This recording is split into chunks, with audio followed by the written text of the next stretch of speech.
Y ya estamos de vuelta en iNoticias a través de TVNet, que es tu imagen, tu voz. Y a raíz de la tecnología, él está ubicado en Santiago, si no me equivoco, vamos a conversar con Gian Piero Fava. ¿Quién es Gian Piero Fava? Es abogado ante la Corte Interamericana de Derechos Humanos, que está representando a 848 profesores que interpusieron precisamente una demanda ahí en la Corte Interamericana. Gian Piero, ¿cómo está? Qué gusto saludarlo. Igualmente, muchas gracias. Buenos días. Buenas tardes ya que... Da lo mismo, en todo caso estamos en la edición central de nuestro noticiero aquí en Osorno. Gian Piero, ¿cómo nace esto de representar a 848 profesores ante la Corte Interamericana de Derechos Humanos? ¿Qué pasa? ¿Cuál es el fondo de eso? ¿No es la famosa deuda histórica? Sí, Guillermo, efectivamente, a ver, esto nace porque luego de la vuelta a la democracia, Ya, muchos profesores demandaron por el no pago de la asignación contemplada en el artículo 40 del decreto de ley 3551, que otorgaba a todos los funcionarios públicos. Te quiero explicar de qué manera se origina la por deuda favor. histórica. El decreto ley 3551, en algún momento, y debido también como con el objetivo de compensar a los funcionarios públicos que habían perdido durante la década del 70 por motivo de la inflación, habían perdido el poder adquisitivo de sus remuneraciones, el año 81 se dicta este decreto ley 3551, que en su artículo 40 tenía una asignación que era un incremento remuneracional.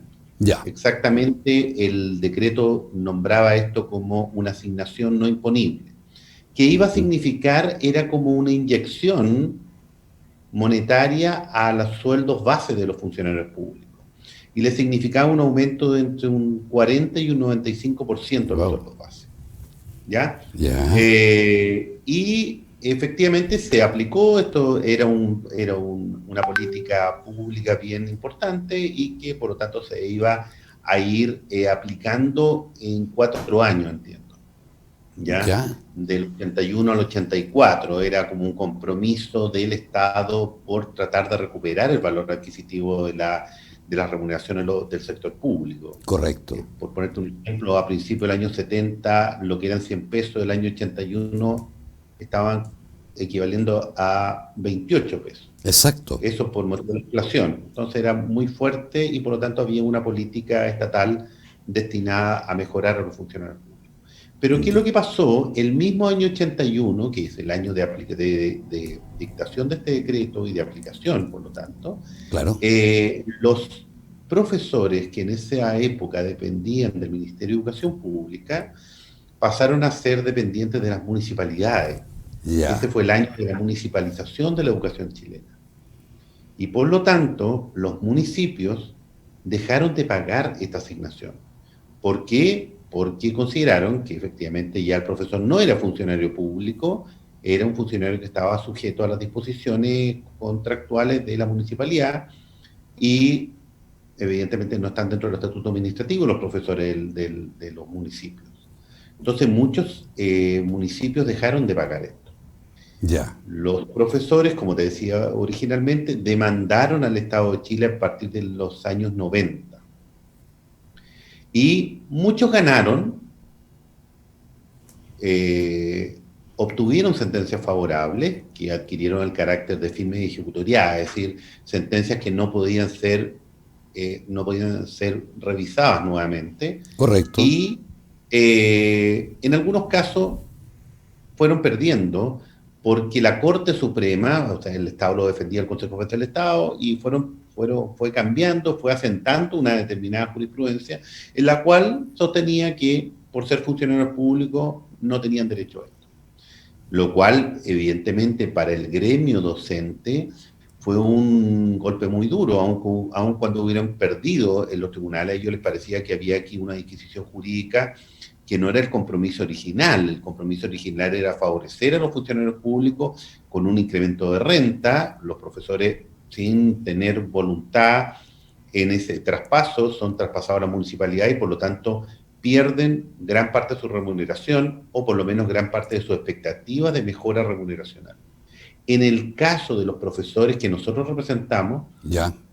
son profesores que obtuvieron sentencias favorables, pero que la obtuvieron en contra de municipios pobres, ¿ya? Correcto. Nosotros representamos a profesores que ganaron juicios en contra de Chañaral, Vallenar en la tercera región, Ya. y de la séptima región, Parral, Cauquenes, Chanco y Peyúgue.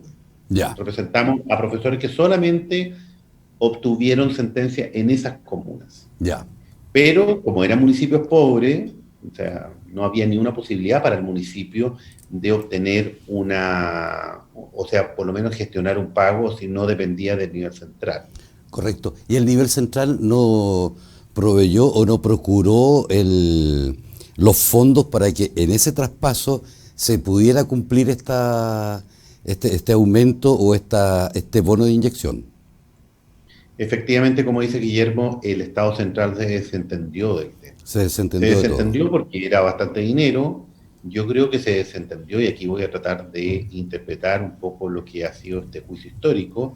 Yo creo porque eran muchos profesores y por lo tanto si proveía los fondos iba a ir generando un precedente, por decirlo de alguna manera, en el sentido de que era procedente este pago y que si le estaban pagando a algunos profesores, lo lógico es que le pagaran al resto de los profesores. No sé si me entiendes. Exacto, no, fuerte y Y claro. por lo tanto, entonces, el Estado se restó de este tema. Pero se restó, mira, de manera bien particular, porque hay muchos municipios que pagaron. Ya. Hay muchos municipios que pagaron porque pagaron sentencias adversas. La mayor parte no obtuvo sentencias favorables. Ya. Pagaron cuando tenían sentencias favorables, o sea, adversas en contra de los municipios, Ujú. las pagaron. Mira, Ya. te quiero recordar para que la gente haga memoria. Hay un famoso incidente en la historia reciente de Chile en la cual la alcaldesa de esa época de Concepción, doña Jacqueline Barriselbergue, viajó a Santiago Ya. con su hija o hijo recién nacido, o sea, como al estilo como de la Fresia de la historia de Chile, viajó a Ya. entrevistarse con el ministro del Interior de esa época, que era José Miguel Insulza. Correcto. Y el motivo de ese viaje era porque lo que se estaba haciendo es que se le estaba percibiendo con arresto a la alcaldesa de esa época para que pagara la deuda histórica.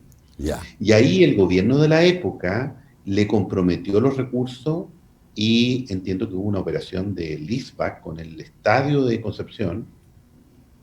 No tengo los antecedentes, tengo como antecedentes de prensa, no tengo los antecedentes judiciales, pero de esa manera se le hizo los traspasos a la Municipalidad de Concepción de esa época para que pagara este tipo de fallos. O sea, Pero efectivamente hemos tenido la mala suerte, o tuvimos la mala suerte en esa época, de representar a profesores que efectivamente no tenían ni la posibilidad de acceder al poder central, ni políticamente, ni judicialmente. chupalla, Y ¿no? por lo tanto, Complicado. efectivamente, no les transfirieron, no les dieron ninguna solución.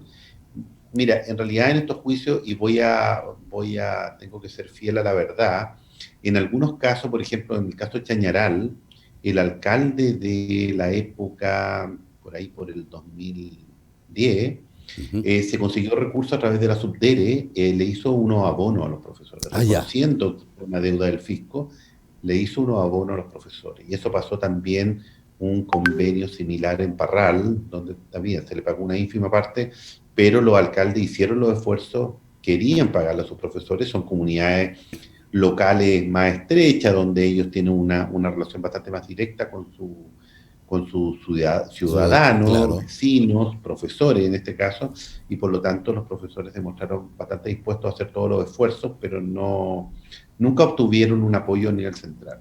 Correcto. Ahora, si esto es un problema, las municipalidades ya escaló por toda la Corte de Apelación, la Corte Suprema, ¿y cómo nace esto si no pueden pagar los municipios pobres?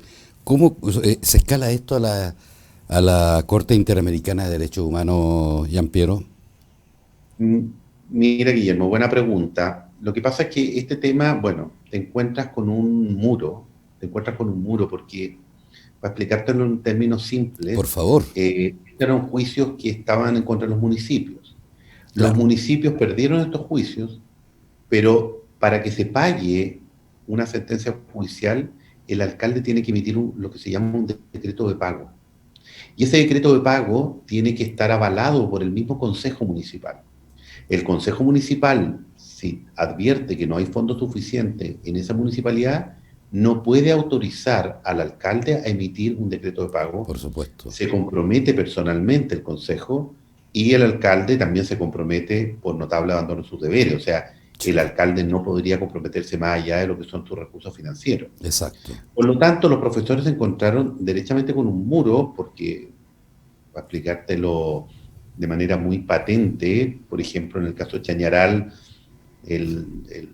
no recuerdo la cifra, pero habrá sido condenado a 2.000 millones de pesos, y tú te podrás imaginar que el patrimonio municipal debe alcanzar una cifra bastante menor que esa. Por lo tanto, los municipios lo que hicieron, a instancia de los profesores, demandaron al fisco, ¿ya? Un abogado muy connotado, que es don Hernán Bocelán, que entiendo que Hernán Bocelán incluso llegó a ser diputado, no recuerdo, puede que me esté equivocando, demandó en representación de varios municipios, de estos municipios a los que me refiero, demandó al fisco.